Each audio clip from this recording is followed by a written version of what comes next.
دوستانو سلامونه، هرکلی هیلهمند یم چې ټول روغ او جوړ اوسئ. دوستانو موږ او تاسو د یوټیوب د کورس په تعقیب باندې تر داسې ځای پورې رسېدلي یو چې زده کوو چې کوم شی موږ کولی سو یوټیوب ته اپلوډ کړو او کوم شی موږ نسو کولی چې یوټیوب ته اپلوډ نه کړو. نو د دې لپاره تاسو باید مخکې درې ویډیوګانې کتلې وي چې د یوټیوب په اړه باندې ما مکمل معلومات ورکړی دی، چې په هغه کې د یوټیوب چینل جوړول شامل و، د جیمیل جوړول شامل و او د یوټیوب په عمومي کمپنۍ په هکله باندې ما معلومات ورکړی دی. نن زه غواړم چې تاسو ته دا در زده کړم چې د یوټیوب کاپي رایټ پالیسي څه شته. کاپي رایټ موږ او تاسو د یوټیوب په اړه ډیر اورو. زه غواړم چې د دې په اړه باندې تاسو ته مفصل او مکمل معلومات درته درکړم. نو که چیرې تاسو زموږ د یوټیوب چینل نوی سبسکرایب کړئ، د یوټیوب چینل هم سبسکرایب کړئ، ویډیوګانې هم لایک کړئ. انشاءالله تاسو به هم ډیر ژر په دې باندې وتوانیږئ چې د یوټیوب ویډیوګانې جوړې کړئ او خپل چینل ته اپلوډ کړئ. نو زه به ستاسو سره مرسته کوم چې ستاسو ویډیوګانې هم ډیر کتونکي ولري، راپورته سي، وایرل سي او زما ویډیوګانې هم وایرل سي. نو موږ تاسو به یو له بل سره مرسته کوو تر څو پورې ټوله کامیاب او بریالي اوسو. راځو د یوټیوب د کاپي رایټ پالیسۍ ته. دوستانو د یوټیوب د کاپي رایټ پالیسۍ زه تاسو ته په مکمله توګه باندې دلته درته تشریح کوم. اول به دا درته زده کړم چې که چیرې موږ او تاسو وغواړو یو ځای په یو کمپنۍ کې، په یو شرکت کې د یو چا سره مثلا کار وکړو، هغوی د ځان لپاره قوانین لري چې هغه قوانین موږ او تاسو ته وایي او موږ او تاسو ته یو چوکاټ جوړوي چې راته وایي مثلا که چیرې په دغه چوکاټ کې ته زموږ سره کارمند پاتې کیږي، زموږ سره دلته مثلا منشي پاتې کیږي، کمپیوټر کار پاتې کیږي، زموږ دغه قوانین دي آیا کولی سي که نسي کولی. کله چې تاسو د قوانینو په اړه باندې وکې ورسره وکئ، نو بیا که چیرې تاسو د قوانینو څخه سرغړونه وکئ، تیر سئ، نو تاسو له دندې څخه لرې کوي او شړي مو. نو یوټیوب هم دغه رقم دی. یوټیوب هم د ځان لپاره فکر وکړي چې یو دفتر دی، یو سیستم دی، یو چوکاټ لري. کله چې تاسو په یوټیوب کې کار کوئ، پیسې ګټئ، نو اسانه خو نه دی چې دوی تاسو ته مثلا په لکاو پیسې خلکو ته ورکوي.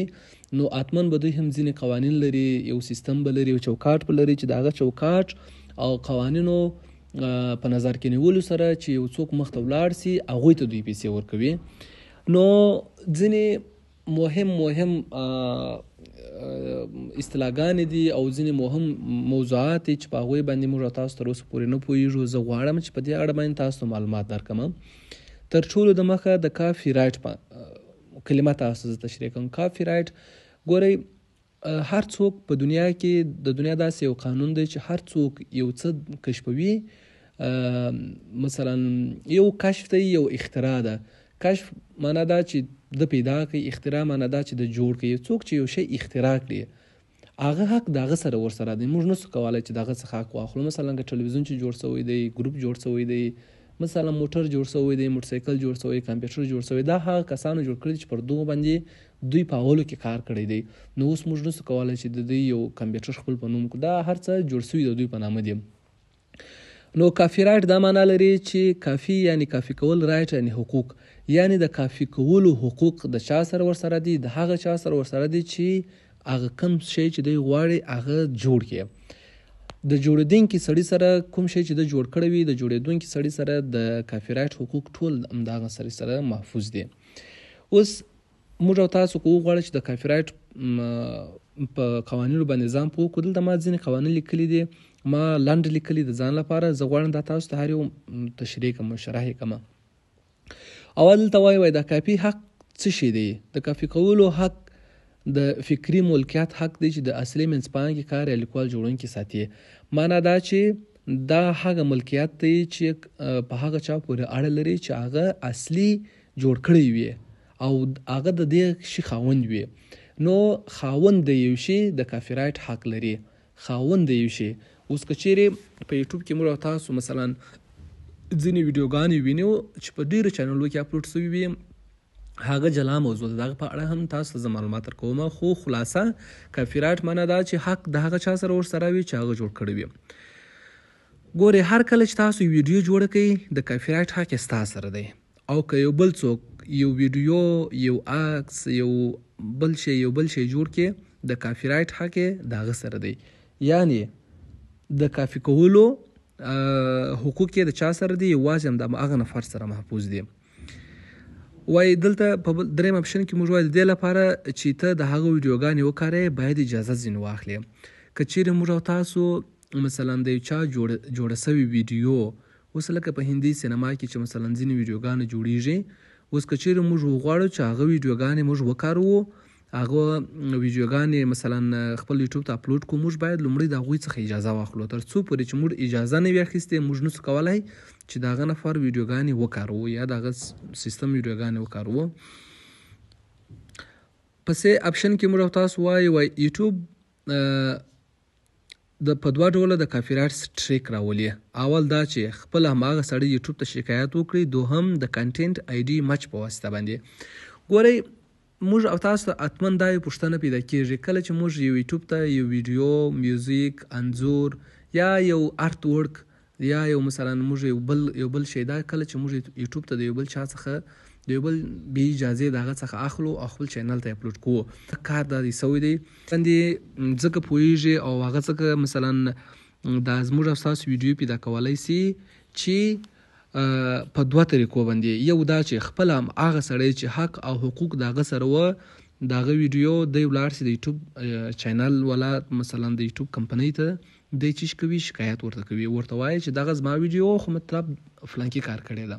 یو په دا ډول باندې راګرځول کېږي. بل موږ او تاسو یو بل شی لرو، دلته دی ویلي دی وایي بله لار دا چې د کنټینټ آی ډي مچ په واسطه باندې. کنټینټ آی ډي مچ په واسطه معنا دا چې هر کنټینټ، هر موضوع چې تاسو خپل چینل ته پورته کوئ هغه یو آی ډي اخلي. یو آی ډي وي مثلا داسې څو عدده یا رقم آی ډي چې وي، خو هغه د یوټیوب پالیسي ده. د هغه آی ډي او په مقایسه کولو باندې هم یوټیوب په اتومات ډول باندې کافي ویډیو پیدا کولی سي. مثلا که چیرې یو وخت یوټیوب ته که 100 کاله د مخه مثلا راتلونکي کلونو کې هر څو کاله د مخه چې هم یوټیوب ته ویډیو اپلوډ سوی وي، که نن په هغه ورځ باندې 100 کاله بعد هم یې څوک کاروي، یوټیوب یې د کنټینټ آی ډي مچ په واسطه باندې په اتومات ډول باندې د دې ویډیو پیدا کولی سي او دته وارنینګ ورکړي چې دا ویډیو مخکې کار سوی و، ته کاپي رایټ سولې، تا کاپي رایټ حق د چیش کړی دی، له منځه وړی دی. په کاپي رایټ کې چې شامل دي، په کاپي رایټ کې یعنی دا چې موږ نس کوو کاپي رایټ یعنی د کاپي کولو په حقوقو کې چې شامل دي ایمیج، عکس، حتی یو عکس که چیرې تاسو بیل اجازه د یو چا د خپل یوټیوب چینل کې اپلوډ کړئ، پر تاسو پر چینل باندې چې راځي د کاپي رایټ سټریک راځي، پر میوزیک باندې، پر سانګ او آرت ورک باندې. یعنی معنا دا چې په هر برخه کې کاغه سانګ وي، میوزیک وي، ویډیو وي، ایمیج وي، آرت ورک وي، هر شی چې وي مطلب چې یوټیوب ته اپلوډ کیږي، که بیل د چا د اجازه څخه تاسو اپلوډ کړئ پر هغه باندې د کاپي رایټ سټریک راځي. ښه، نو دا دونه محدودیتونه چې موږ ته یوټیوب ږدي، نو موږ څه رقم مثلا وکولای سو چې یو عکس اپلوډ کو، یو ویډیو اپلوډ کو، مثلا یو میوزیک اپلوډ کو. د دې لپاره چې دا شان موږ باید سرته ورسو، موږ د کاپي رایټ حق یې باید دغه نفر څخه رانیسو.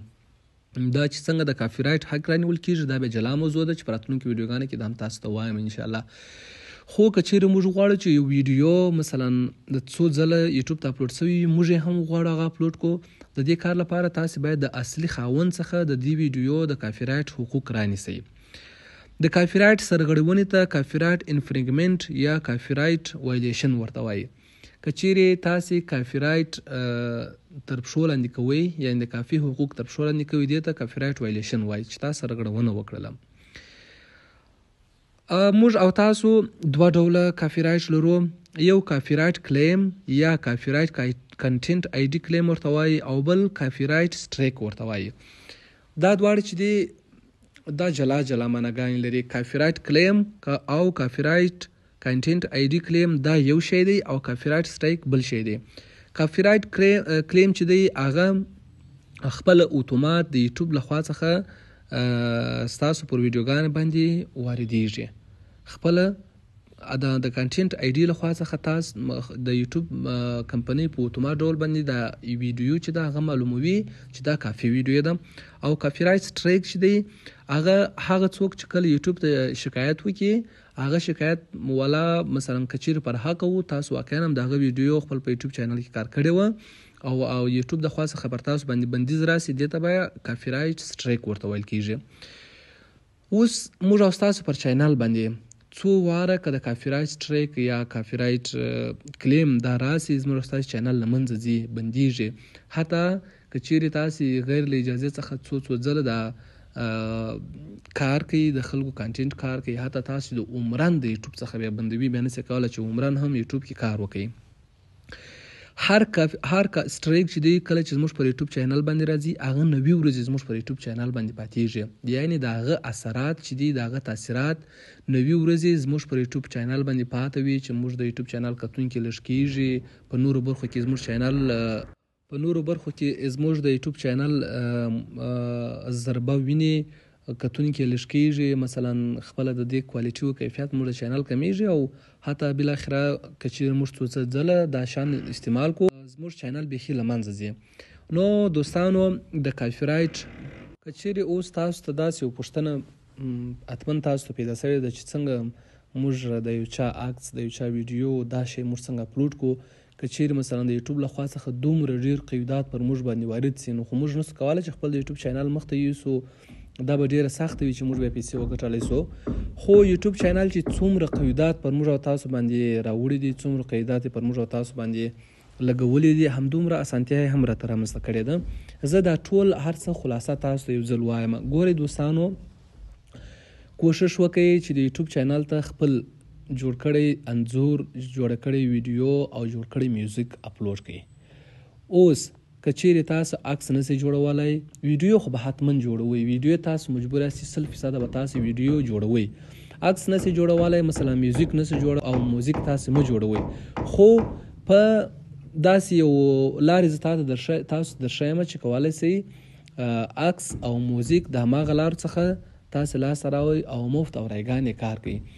اوس زه تاسو ته په راتلونکي ویډیوګانو کې دا درته ښیم چې موږ څنګه کولی شو چې یو عکس یا میوزیک یا یو بل شی بې له دې چې زموږ چینل ته کوم مشکل ورسیږي، کومه خبره راسي، څنګه وکاروو او هغه څنګه مخته یوسو. نو د دې لپاره هم تاسو زما سره په چینل باندې پاتې شئ. په راتلونکي ویډیوګانو کې زه تاسو په دې هکله باندې مکمل معلومات درکوم. د اوس لپاره چې تاسو د یوټیوب چینل جوړ کړی دی، تاسو کوم ویډیو، کوم متن، کوم شی مو ورته اپلوډ کوئ تر څو پورې چې د کاپي رایټ باندې تاسو مکمل نایس پوه شوي، او زه تاسو ته ځینې سورسونه باید زه تاسو ته درکړم چې تاسې باید هغه وکاروئ چې ستاسو پر یوټیوب باندې د کاپي رایټ مشکلات رانیسي. یعنې تاسو زه یو سورس درکوم، یو سرچینه درکوم چې د هغه څخه تاسو عکس راخیستلی شئ، ویډیو راخیستلی شئ، مثلا میوزیک راخیستلی شئ، په نورو برخو کې هم د هغه څخه کار اخیستلی شئ.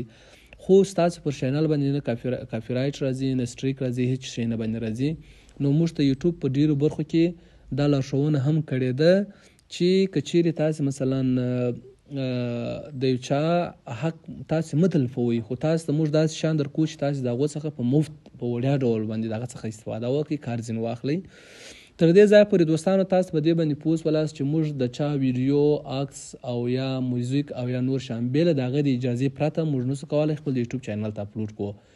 پوښتنه اوس دا پاتې شوله نو چې څه شي اپلوډ کړو.